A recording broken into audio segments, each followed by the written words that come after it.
Saudara, laga hidup mati akan terjadi antara Timnas Indonesia melawan Tiongkok malam nanti di Stadion Gelora Bung Karno, Jakarta. Pertandingan ini menjadi krusial karena kedua tim sama-sama wajib meraih kemenangan demi menjaga asa untuk lolos ke kualifikasi Piala Dunia 2026. Lalu bagaimana taktik skuad Garuda melawan Tiongkok malam nanti? Siapa saja tim lawan yang harus diwaspadai? Kita ulas pagi ini bersama narasumber mantan pemain Timnas Indonesia, Aji Santoso. Selamat pagi, Mas Aji. Selamat pagi, Bung Arba. Terima kasih Mas Aji sudah bergabung di Dialog Sapa Indonesia pagi hari ini. Kami juga masih menunggu kehadiran pengamat sepak bola Anton Sanjoyo yang kabarnya akan bergabung bersama kita. Tapi saya mulai dengan Mas Aji dulu. Mas Aji, yang kita pengen tahu nih Mas, mantan pemain Timnas, bagaimana sih Mas malam ini pertandingan krusial? Biasanya suasana ruang gantinya seperti apa? Pada deg-degan kah, pada rileks kah, atau gimana sebenarnya biasanya pemain-pemain itu? Iya, iya memang untuk pertandingan nanti malam ini pertandingan yang sangat krusial di mana pada malam hari nanti tim kita harus memenangkan pertandingan kalau ingin sampai babak berikutnya ya. Karena kalau menang sudah memastikan diri akan di babak berikutnya, tetapi kalau seri bahkan kalah tentunya itu pulang itu sangat berat karena pertandingan terakhir di grup C ini kita akan berhadapan dengan Jepang. Tentunya kita tahu bagaimana kualitas tim Jepang. Yang jelas di ruang ganti juga memang sangat penting bagaimana seorang pelatih bisa menciptakan satu atmosfer yang sangat kondusif, pemain bisa rileks, pemain bisa tenang. Tentunya itu sudah menjadi kewajiban seorang pelatih menciptakan suasana seperti itu, karena ini pertandingan penting bagaimana pemain-pemain itu bisa rileks tapi tetap serius begitu. Jadi menurut saya memang di ruang ganti juga akan terjadi situasi yang benar-benar menurut saya akan membuat pemain-pemain lebih waspada, karena bagaimanapun juga pemain-pemain kita ini kan pemain-pemain yang sudah berpengalaman, pemain-pemain yang sudah memiliki jam terbang cukup tinggi. Jadi menurut saya itu akan bisa diatasi dengan baik melalui pemahaman-pemahaman yang diberikan seorang pelatih kepada seluruh pemain, Bung Arpa. Oke, Mas Aji, Andrea Pirlo, mantan punggawa Timnas Italia, itu tahun 2006 sebelum mendapatkan Piala Dunia, dia bilang beberapa saat sebelum main di final Piala Dunia, itu dia main PS, bersantai. Kalau di Indonesia seperti itu, apakah memang harus rileks itu Kak? Akhirnya bisa menunjukkan permainan terbaik nanti para pemain timnas kita, atau bagaimana sebenarnya?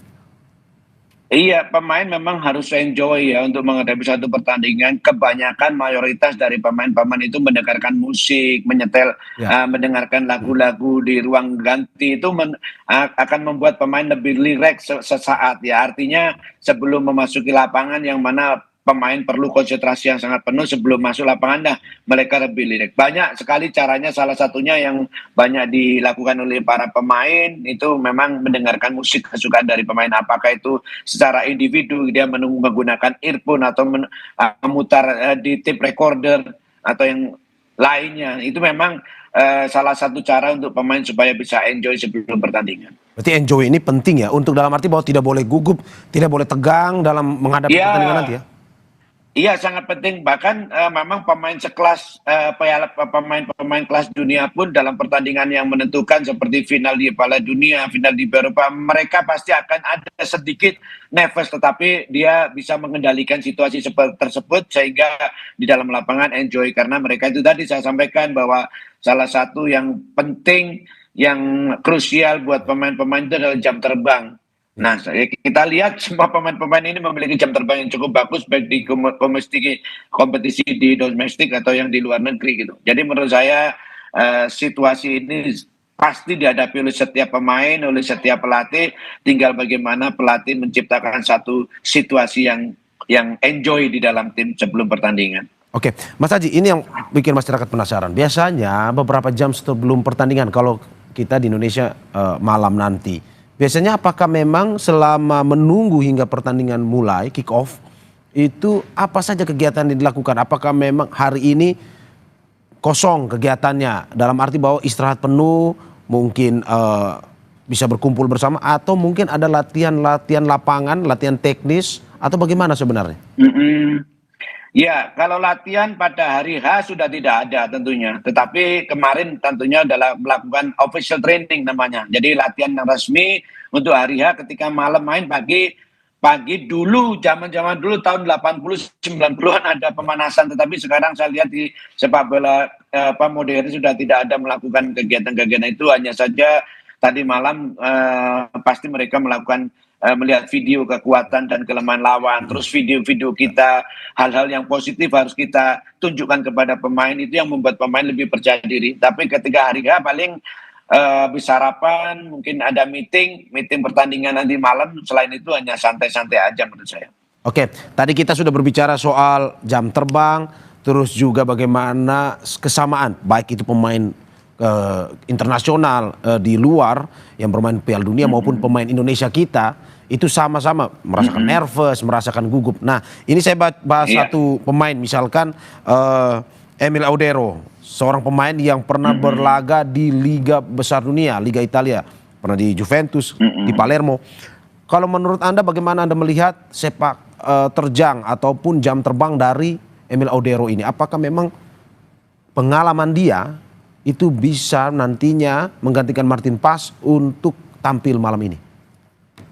Iya, untuk pertandingan nanti malam sudah dipastikan Martin Paes tidak bisa karena akumulasi kartu, Ya, tetapi menurut saya penggantinya juga pemain-pemain yang sudah berpengalaman. Hanya saja memang di dalam satu pertandingan kan tidak bisa memasang dua-duanya penjaga gawang, hanya satu penjaga gawang. Tetapi menurut saya penjaga gawang yang dipanggil saat ini termasuk Hernando juga menurut saya pemain-pemain yang berkualitas. Jadi menurut saya siapapun yang diturunkan, pemain-pemain ini sudah memiliki jam terbang yang tinggi, memiliki jam terbang yang ya. sudah tidak bisa kita ragukan lagi. Jadi kembali lagi, kalau Neves itu di mana-mana setiap pemain ada, tetapi bagaimana pemain-pemain tersebut bisa mengendalikan Neves itu menjadi satu kepercayaan diri yang cukup bagus. Seperti itu, Bung Oke. Abah.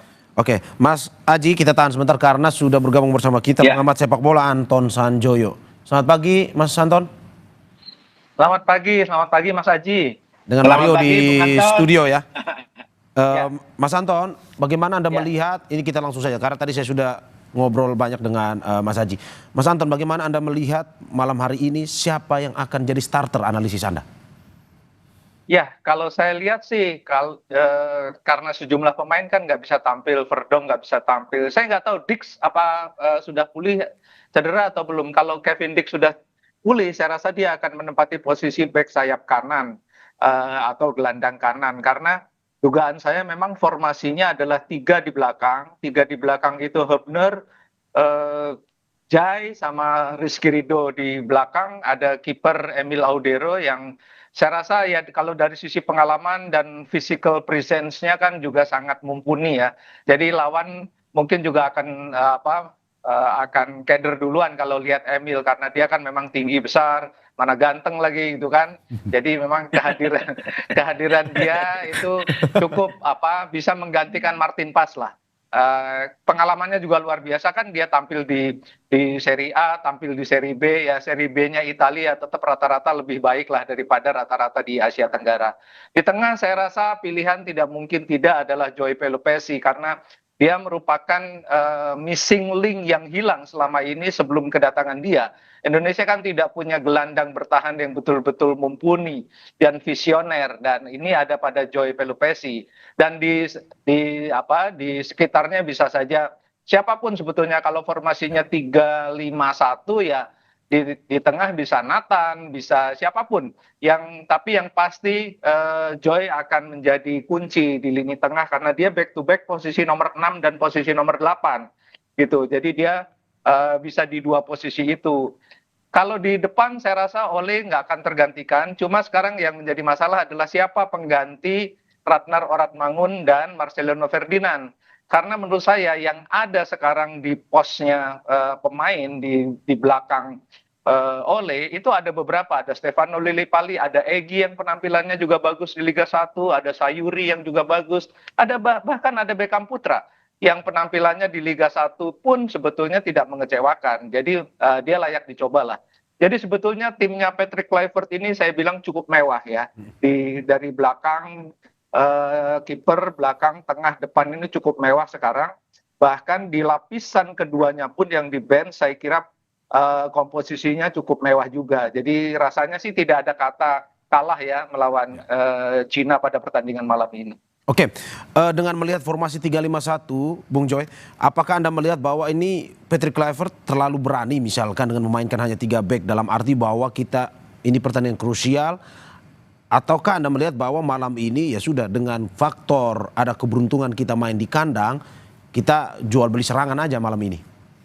Enggak, bukan soal terlalu berani atau tidak. 3-5-1 itu formasi baku yang banyak juga dipakai oleh tim-tim besar sekarang. Memang kalau di Belanda kebanyakan 4-3-3. Tapi 3-5-1 itu kan sebetulnya 3 center back itu coverage-nya itu ada di kanan dan kiri. Oleh sebab itu saya bilang kalau Kevin Dix ada di kanan, sementara Verdonk ada di kiri, saya rasa cukup aman karena pemain ini mampu coverage itu di lini tengah dan lini belakang. Jadi kalau Indonesia kehilangan bola posisinya 5 back. Kalau mendapatkan bola posisinya 3 back. Jadi saya rasa intuisi bermain dengan 3 back itu sudah didapatkan, kan sering juga Sintayong memainkan 3 back. Jadi harusnya sih nggak jadi masalah. Apalagi kalau komunikasi antara Jai dengan Emil sudah sangat bagus. Kalau Jai dengan Rizky kan udah oke banget. Hübner masih kadang-kadang ada sedikit miss, tapi saya rasa dengan beberapa hari mereka sudah berkumpul lama juga, sudah bermain lama, nggak ada masalah lah dengan 3 back, karena formasi 3-5-1 itu formasi yang sangat ofensif, tetapi memang butuh intensitas yang sangat tinggi, dan yang paling menentukan adalah posisi 2 back sayap itu. Oke, Mas, sorry, saya sedikit koreksi, 3-5-1 atau 3-6-1? 3-6-1. 3-6-1 ya. Oke. 3-5-1-1 atau 3-5-2 bisa aja. Oke. Mas, pokoknya 3-5 di tengahnya, di depannya bisa berapa pun. Oke, dengan menumpuk pemain di tengah, apakah memang nantinya seperti yang Anda jelaskan tadi, Patrick Kluivert akan lebih mengarahkan permainan di bola tengah, penguasaan di bola tengah, atau seperti apa? Sehingga mungkin saja oleh Romani di depan bisa lebih terbantu untuk ya suplai bola dengan ditinggal oleh si Marcelino Ferdinand dan juga Ragnar. Ya kalau 3-5-2 itu bukan 3-5-1 ya, kalau 3-5-2 atau 3-5-1-1 itu sebetulnya memang inti kekuatannya ada di lini tengah. Jadi kalau kita lihat ketika Indonesia pakai 4-3-3 sekalipun, sebetulnya lini tengah Indonesia ini salah satu yang terbaik di grup C ya. Intercept mereka sangat bagus, mereka juga dinamis sekali di lini tengah. Transisinya juga bagus dari lini tengah. Oleh sebab itu saya selalu bilang kehadiran Joy Pelupesi ini merupakan missing link karena dia adalah pemain yang betul-betul punya visi bertahan yang sangat bagus. Jadi memang inti kekuatan Indonesia itu ada di lini tengah, sepanjang pemain-pemain yang ada di sana, terutama kalau saya bilang Nathan atau siapapun yang ada di sana mau melakukan intercept cepat ya, ketika pemain lawan mendapatkan bola di sekitar lini tengah, mereka berani tackling yang clean ya, berani tackling, berani berebut bola, berani berkelahi lah kira-kira di lini tengah, supaya mereka tidak bisa berkembang, berhenti saja di lini tengah lawan itu. Dan ini yang paling bisa melakukannya adalah pemain-pemain yang ada di lini tengah, karena memang perimeter mereka ada di sana. Jadi memang inti kekuatan Indonesia ada di lini tengah. Kalau lini belakang sudah cukup kuat, apalagi kalau Emil dengan dalam debutnya sangat meyakinkan, ya saya rasa sih Indonesia sulit ditembus dari lini tengah dan belakang.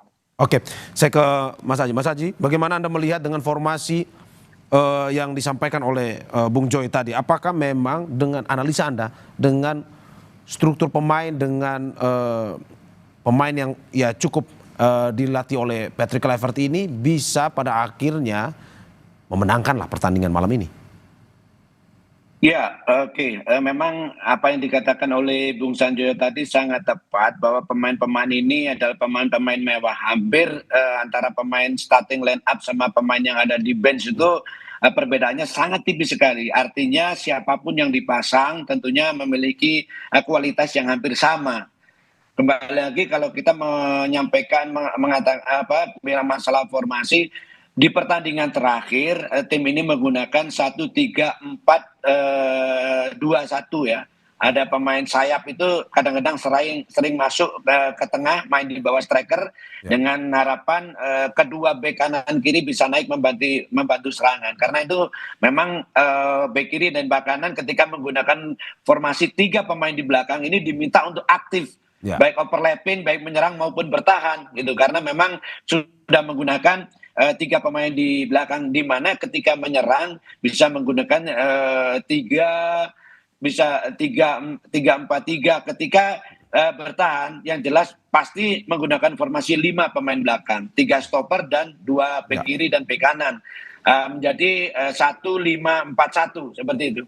Oke. Jadi menurut saya untuk pertandingan nanti malam, apapun formasinya tentunya sudah menjadi pemikiran dari head coach, kira-kira formasi apa yang tepat. Yang jelas ketika pertandingan terakhir dengan menggunakan formasi 1-3-4-2-1 ini bermain cukup bagus. Oke, sebagai mantan pemain timnas, bermain di kandang menurut Anda selalu bisa menguntungkan ketimbang main di tandang atau gimana?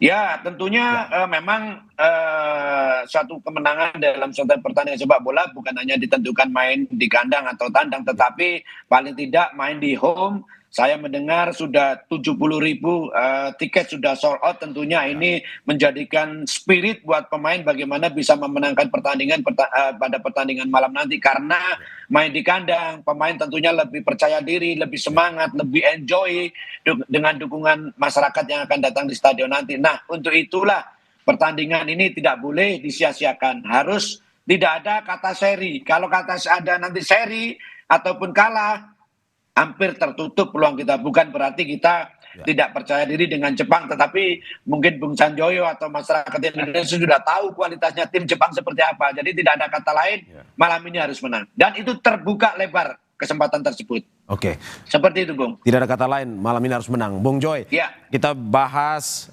dalam waktu hampir 1 bulan ini persiapan yang dilakukan oleh timnas. Menurut Anda dengan persiapan yang begitu lama dilakukan oleh timnas, teknis maupun non teknis yang dilakukan baik di Bali maupun di Jakarta, sudah cukup untuk pada akhirnya membuat timnas pada malam hari ini bermain rileks, bermain enjoy untuk bisa mengalahkan Tiongkok? Ya, kalau kita bandingkan dengan persiapan ketika hendak melawan Australia, memang saat ini kan waktunya sangat baik ya. Mereka sempat berkumpul di Bali, meskipun kelengkapannya itu mungkin tidak sampai 1 bulan ya, mungkin hanya 3 minggu atau 2 minggu setengah lah gitu. Tapi overall sebetulnya memang dengan mereka berkumpul lebih cepat, lebih lama, bahkan sempat pindah TC dari Bali ke Jakarta, saya rasa itu adalah keuntungan yang luar biasa. Yang saya sayangkan hanya mereka tidak sempat mengadakan competitive matches pada ketika mereka berkumpul di TC. Di Bali. Ya, di Bali dan di Jakarta hanya sempat internal game ya. Saya nggak tahu, saya mau tanya ke Coach Aji, internal game itu apakah berapa persen mampu melihat keseluruhan penampilan performa pemain, terutama dari kesiapannya. Karena kalau dalam bayangan saya, internal match itu kan mereka sempat beberapa kali melakukan pertandingan tim A lawan tim B gitu ya, timnya dibagi 2, lalu kemudian, nah ini yang saya meragukan apakah itu cukup ya, karena kan tidak cukup kompetitif. Saya tidak melihat apakah kalau di luar negeri kan internal match itu kadang-kadang pemainnya sampai cedera juga. Karena mereka betul-betul serius. Gitu. Serius ya. Nah, sangat serius. Nah, saya nggak tahu apakah apakah fenomena seperti itu ada juga di tim nasional. Karena kan bagaimanapun suasananya bukan suasana kompetitif. Mungkin itu saja sih kekurangannya. Tapi dari sisi waktu, dari sisi manajemen TC, saya rasa ini sudah jauh lebih bagus daripada ketika persiapan melawan Australia. Jadi harapannya sih semuanya jadi positif ya. Cuma satu kurangnya aja itu, nggak ada competitive matches. Katakanlah lawan siapa yang setara atau tingkatannya lebih sedikit daripada timnas, sehingga kemudian ada evaluasi yang bisa dilakukan oleh Kluivert dan kawan-kawan terhadap siapa yang akan mereka pasang sebagai starter, siapa yang ada di bench, siapa yang masuk DSP. Jadi rasanya itu saja sih kekurangannya, tapi overall sih tidak terlalu bermasalah menurut saya. Oke, Mas Aji, bagaimana menanggapi ini? Apakah memang biasanya internal match itu juga kompetitif dilakukan atau sebenarnya perlu juga nih kompetitif match dilakukan selama TC harusnya? Iya, kalau memang ini untuk timnas itu menurut saya meskipun hanya internal game, saya yakin pemain-pemain juga akan serius karena apa? Karena mereka juga ingin menghadapkan satu tempat di tim tersebut gitu loh. Mungkin ada pertimbangan dari tim pelatih, salah satunya ketika melakukan pertandingan seperti yang Bung Sanjo sampaikan, umpamanya melakukan friendly match dengan tim luar negeri, itu juga ada risikonya. Risikonya kalau tim kita mengalami kekalahan itu pun juga akan berakibat kepada mental tim yang nanti bisa sedikit down gitu loh. Jadi mungkin itu salah satu pertimbangan, tetapi dengan catatan ketika melakukan internal game pemain harus benar-benar 100%, harus benar-benar serius sehingga pelatih bisa melihat sejauh mana kesiapan tim ini untuk pertandingan melawan pertandingan yang benar-benar real ya, seperti pertandingan melawan Cina nanti. Jadi apa yang disampaikan Bung Sanjo tadi juga ada benarnya. Mungkin keseriusannya ketika internal game dengan friendly match dengan negara lain itu mungkin ada sedikit berbeda, tetapi kembali lagi ada dua permasalahan. Yang pertama, ditakutkan kalau seumpamanya terjadi kekalahan dengan tim kita akan mental akan sedikit bermasalah. Yang kedua, yang terpenting adalah ketika melakukan internal game pemain-pemain benar-benar 100%. Tapi menurut saya ketika internal game pasti pemain juga serius meskipun sama-sama menjaga jangan sampai pemain ini cedera. Seperti itu, Bung. Oke. Masih banyak pembahasan terkait dengan timnas yang akan kita dialogkan dalam Sapa Indonesia Pagi ini, termasuk juga terkait dengan bagaimana kekuatan Tiongkok pada malam hari ini. Tapi sebelum kita bahas, saksikan jeda berikut.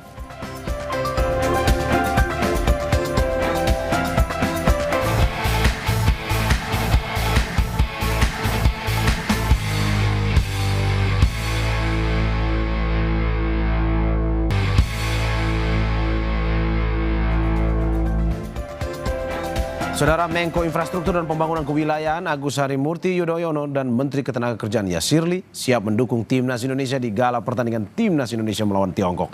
Keduanya optimistis Timnas akan unggul dalam pertandingan kualifikasi Piala Dunia 2026 yang akan digelar di Stadion Utama Gelora Bung Karno malam ini.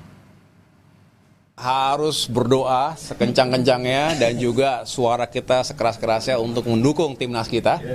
Harus menang, harus menangnya menentukan. Mudah-mudahan berapa ya kira-kira ya? Kayaknya 2-0 deh. Indonesia lawan Cina dan kita harus dukung, Indonesia harus menang dan saya pastikan saya akan hadir di GBK. 2-1. Oke.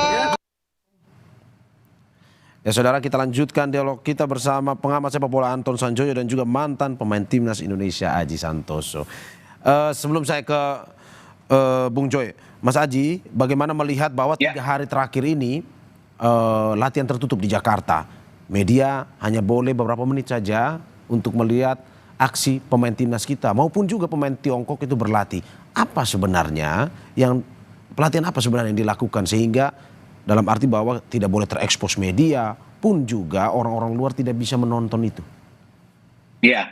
Ya, yang pertama tentunya ada maksud dari head coach, dari tim pelatih kenapa tim ini tidak boleh ditonton untuk umum. Yang pertama, mereka benar-benar ingin konsentrasi ya di dalam latihan. Yang kedua, biasanya H-3 itu masih melakukan latihan taktikal. Ini taktikal ini jelas tidak boleh terekspos di luar. Karena nanti ini bahaya kalau sampai terekspos, ada lawan bisa tahu latihan apa yang dilakukan di lapangan, ini akan berbahaya. Tetapi kalau H-1 official training itu sudah tidak ada latihan taktikal, paling hanya aktivitas di lapangan seperti rondo, finishing, possession itu aja. Tetapi kalau H-3, H-4 itu tentunya masih melakukan taktikal. Untuk itulah latihan taktikal ini tidak boleh. Saya masih ingat ketika saya menjadi pemain, ketika uji coba dengan timnas dengan Chelsea, di mana waktu itu Chelsea oleh Jose Mourinho, tidak ada satupun orang boleh masuk waktu itu. Nah, H-4 dia melakukan latihan. Ini latihan taktikal, tapi memang di mana-mana latihan taktikal itu tidak boleh orang lain untuk umum masuk. Yang pertama untuk konsentrasi, yang kedua benar-benar rahasia nih, benar-benar tidak boleh sampai bocor latihannya itu. Seperti itu, Bung. Ya kalau bocor bisa bahaya Mas Aji ya. Udah ketahuan taktik kita nanti. Iya, betul. Oke, Bung Joy, saya ini tadi kita bahas sedikit soal Tiongkok. Tiongkok juga akhirnya datang ke Indonesia 2 hari lalu, melakukan latihan juga di sini. Penyesuaian juga seperti pemain timnas kita, penyesuaian dengan iklim, penyesuaian dengan lapangan. suasana di Indonesia. Menurut Anda, Tiongkok adalah ancaman yang serius untuk malam ini untuk bisa kita lawan dari timnas Indonesia atau bagaimana sebenarnya? Di atas kertas. Kita harus menempatkan ya, Kluivert dan kawan-kawan harus menempatkan Tiongkok ini sebagai ancaman serius. Kenapa? Karena satu, pertama mereka masih punya peluang untuk melaju ke putaran 4 paling tidak. Kalau mereka menang lawan Indonesia, lalu menang pertandingan terakhir, kalau tidak salah lawan Bahrain, mereka peluangnya terbuka. Sehingga tidak ada satupun sebetulnya peluang bagi tidak ada satupun celah bagi Indonesia untuk menganggap remeh Tiongkok atau Cina. Ya. Karena ini adalah pertandingan yang sangat menentukan. Ya, memang hasil akan sangat menentukan. Kemenangan itu sudah menjamin Indonesia ke putaran keempat karena nilainya sudah tidak akan terkejar lagi oleh yang Bahrain atau Cina. Tetapi kalaupun draw itu masih bisa sepanjang Bahrain kalah melawan Arab Saudi dalam pertandingan juga. Tapi kan kita tidak boleh menggantungkan nasib pada orang lain. Jadi harus menentukan nasib sendiri. Dalam kaitan itu, Cina harus ditempatkan sebagai ancaman yang sangat-sangat serius. Karena mereka punya pemain-pemain juga yang menurut saya kualitasnya tidak boleh diremehkan ya. Meskipun mereka saya bilang ketika mereka menang di pertandingan kandang, mereka menang kebetulan lah. Karena mereka tuh cuma 3 shot, kemudian 2 menjadi gol. Jadi memang itu ada blundernya pemain-pemain Indonesia. Tapi itu tetap tidak bisa menjadi tolok ukur. Indonesia harus full fokus. Betul kata Mas Aji tadi, mereka harus benar fokus untuk memenangi laga ini dan jangan sampai kemudian menjadi bumerang karena ekspektasi masyarakat Indonesia kan begitu tinggi. Tapi saya lihat sih pertandingan lawan Brazil, melawan Bahrain dan melawan Arab Saudi ketika Indonesia menang itu mainnya enjoy aja tuh dengan begitu gemuruhnya GBK. Jadi saya sih yakin ya mereka akan tetap bermain dengan dengan kemampuan terbaik mereka, tidak perlu grogi juga karena memang harapannya sangat tinggi. Tapi mereka pemain-pemain yang profesional yang sudah teruji oleh waktu dan saya rasa sih melawan Cina tetap harus waspada. Saya yakin sih menang ya kalau dari semua sisi. Dari semua statistik, bahkan sekarang ranking FIFA-nya kan masih lebih tinggi Cina sebetulnya, tapi kualitas pemain yang ada di timnas senior ini menurut saya lebih bagus daripada Cina. Jadi tidak ada alasan untuk kalah sebetulnya ya. Dan saya rasa mereka sudah sangat dewasa lah, pemain-pemain yang sangat profesional dan mereka bisa bermain sangat lepas. Dugaan saya sih Indonesia menang lebih dari 2 gol sih kalau mainnya normal gitu ya. Seri pun bahkan tidak boleh ya Bung Joy? Seri pun bahkan tidak boleh? Karena kalau seri Indonesia akan menggantungkan pada hasilnya Bahrain. Nah ini yang berbahaya. Oke, Bung Joy, sebelum saya ke Mas Haji. Bung Joy, apa prediksi Anda malam ini dari Tiongkok dengan formasi seperti apa strateginya? Apakah malam ini akan lebih bertahan karena sudah menang kemarin? Dia akan lebih bertahan apalagi bermain di kandang Indonesia. Akan lebih bertahan atau justru akan ini lebih menyerang untuk menambah pundi-pundi gol juga? Kalau dari lihat kebiasaannya Cina sejak ditangani oleh pelatih yang sekarang, mereka sering bermain dengan 4-3-3. 4-3-3 itu formasi yang cukup ofensif tapi balance. Jadi saya rasa mereka tetap akan menggunakan formasi itu dan ada beberapa mereka juga sangat mahir ya dalam serangan-serangan sayap. Mereka punya Wulei, punya Serginho yang di tengah juga sangat dominan. Mereka punya Zhang Yuning juga di lini depan. Jadi mereka harus diwaspadai juga. Dengan tidak memandang remeh mereka, menurut saya justru itu akan menjadi fokus pada lini pertahanan dan lini tengah Indonesia supaya mereka bisa tidak terlalu melakukan eksplosif ya di gerakan-gerakan yang mengagetkan di lini pertahanan Indonesia. Jadi rasanya sih mereka tetap akan bermain menyerang tapi lebih balance, tidak sefrontal Indonesia lah gitu kira-kira. Oke, saya ke Mas Haji. Mas Haji, bagaimana Anda melihat pemain yang harus antisipasi melihat pertandingan kali lalu Cina versus Indonesia di kandang Cina? Apa yang timnas Indonesia harus antisipasi ke depan dalam arti bahwa tidak boleh terjadi yang seperti Bung Joy bilang, ada blunder-blunder yang dilakukan di kandang Cina kemarin. Oke, betul. Jadi ketika main di Cina kemarin kalau nggak salah bulan Oktober 2024 itu ya, sebenarnya apa yang disampaikan Bung Sanjoyo tadi tepat, bahwa Indonesia lebih mendominasi permainan, hanya melakukan dua kesalahan kecil yang akhirnya berakibat fatal. Saya masih ingat sekali, kedua gol itu kesalahan dari lini belakang kita, di mana bek kiri dan bek kanan, salah satu center back juga tidak tepat menempatkan posisi mereka, sehingga ada lubang yang bisa dimanfaatkan oleh striker mereka yang muncul dari second line.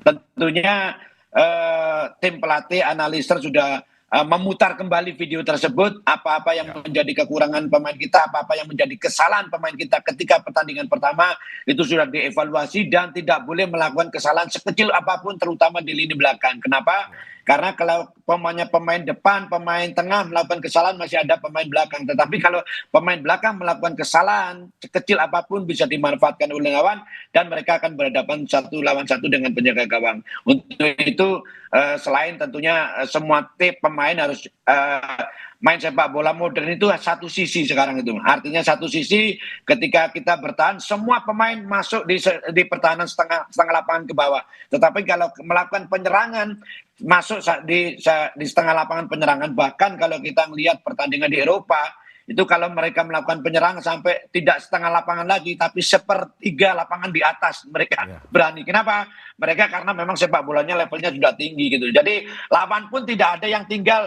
di garis tengah satu. Kalau tinggal di garis tengah satu aja, kalah jumlah orang, semakin tidak akan pernah mendapatkan bola gitu. Jadi sekarang nanti Indonesia saya harapkan juga bermain hanya satu sisi, ketika bertahan semua bertahan di bawah garis tengah, ketika menyerang semua naik di garis tengah. Itu akan menjadikan lebih solid, lebih kompak ketika bertahan maupun menyerang. Yang jelas timnas kita tidak boleh melakukan kesalahan sedikit pun di lini belakang terutama, karena itu akan menjadi fatal. Apalagi ini main di kandang, saya kira pemain lebih bergairah, lebih senang karena banyak penonton. Salah satu yang ditunggu-tunggu seorang pemain ketika saya main dulu, Bung, ya berharap penonton penuh. Kenapa? Karena penonton bisa melihat bagaimana kita bermain tuh akan lebih bergairah lagi, seperti itu. Ya, itu salah satu pemberi semangat yang mendorong untuk bisa memenangkan pertandingan ini. Bung, tapi Mas Haji, bagaimana Anda melihat bahwa kemarin sudah pernah kalah sebagai pemain, mantan pemain. Apakah memang itu juga mempengaruhi psikologis pemain ketika main malam ini, bahwa mereka melihat ini kemarin yang pernah mengalahkan kita nih. Apakah mungkin seperti itu, sebagai mungkin dulu pernah merasakan seperti itu, atau bagaimana Mas Haji?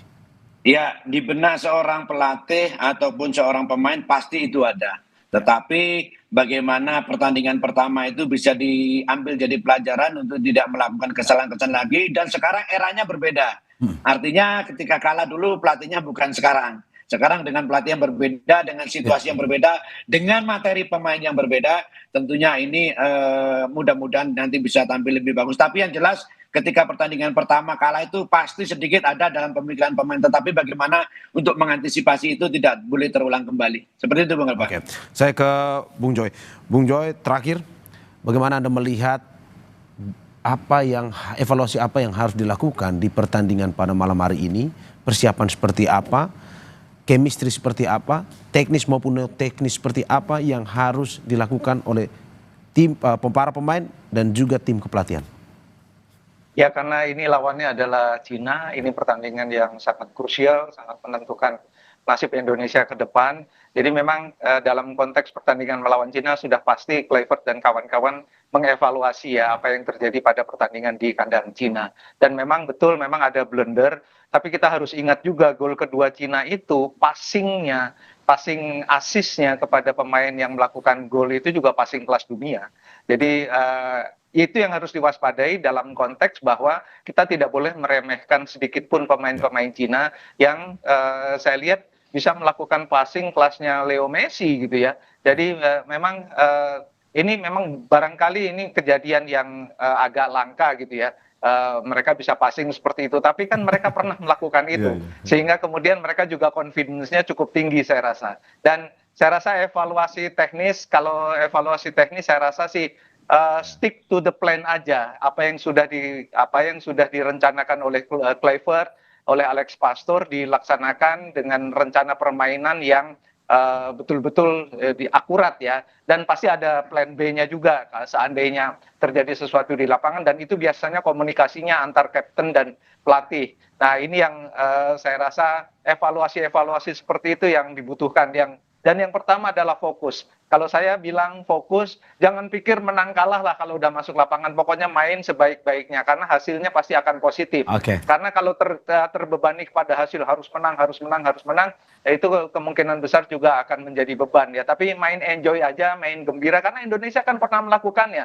Main gembira dan menang, lawannya jauh peringkat FIFA-nya. Tapi Indonesia bisa menang juga lawan Arab Saudi. Ya kan, ketika di U23 lawan Yordania, bisa main cantik sekali dan menang gitu loh. Nah ini kan sebetulnya potensinya ada, tapi bermain di lapangan itu memang hal yang butuh jam terbang, dan saya yakin jam terbang pemain-pemain ini sudah sangat bagus. Bung Joy, terakhir singkat saja, bagaimana tips bagi para pemain timnas agar tidak gugup seperti para pemain Inter Milan di final Liga Champions kemarin? Ya harus melupakan hasil yang dikejar ya, main enjoy aja. Buktikan bahwa Anda mampu layak memakai nama timnas Indonesia, pakai Garuda. Buktikan bahwa Anda punya kemampuan untuk itu, bermain lepas saja. Hasilnya nomor 2 lah, tapi main sebaik-baiknya, karena saya yakin hasilnya akan positif. Oke, terima kasih atas apa yang disampaikan. Semoga malam ini kita berharap yang terbaik bagi timnas Indonesia, kemenangan versus Tiongkok. Amin. Terima kasih mantan pemain timnas Indonesia Aji Santoso dan juga pengamat sepak bola Anton Sanjoyo atas apa yang disampaikan. Terima kasih. Sehat-sehat selalu. Terima kasih. Pengajarnya.